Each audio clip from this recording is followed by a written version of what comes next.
Merci beaucoup. Comme vous avez pu constater, mon ami Iris est très généreux avec moi. Et je voulais remercier, non pas pour ce qu'il a dit, mais pour la complicité qui nous lie depuis très très longtemps sur ce domaine, moi le conseil militaire, et celui du dialogue de toute culture et surtout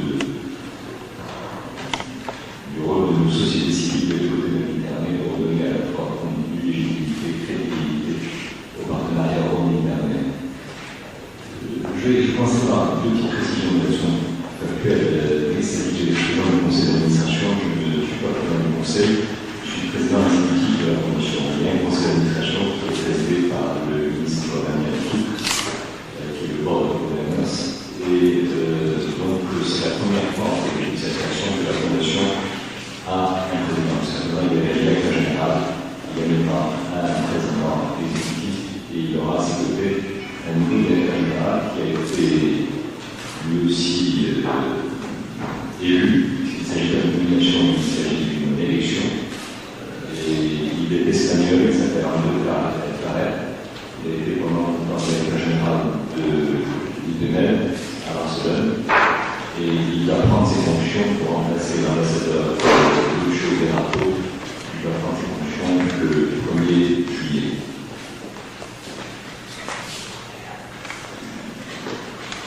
Je suis très heureux à cette fondation en pays du président. Et évidemment, ma personne est un peu secondaire parce que c'est le Maroc qui a été élu.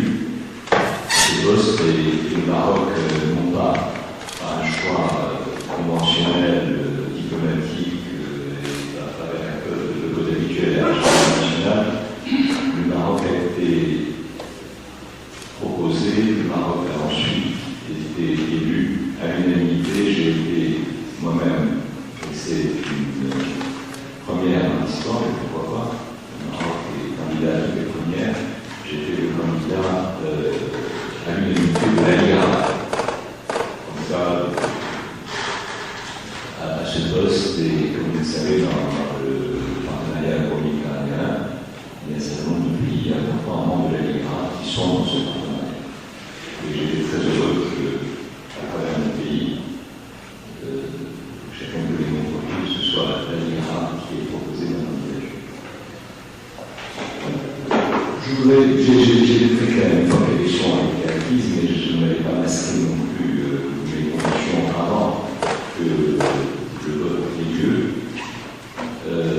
Ayant un privilège d'être le premier président, je n'aurais rien à casser pour imposer ma propre marque, puisqu'elle n'existait pas avant. J'aurais simplement à l'installer. Et je n'aurais pas non plus à me mouler dans un cadre qui aurait été fait ou installé préalablement et qui m'aurait contraint à prendre un certain nombre de précautions dans la mise en œuvre des objectifs que je me suis fixés qui seront soumis à l'approbation du conseil d'administration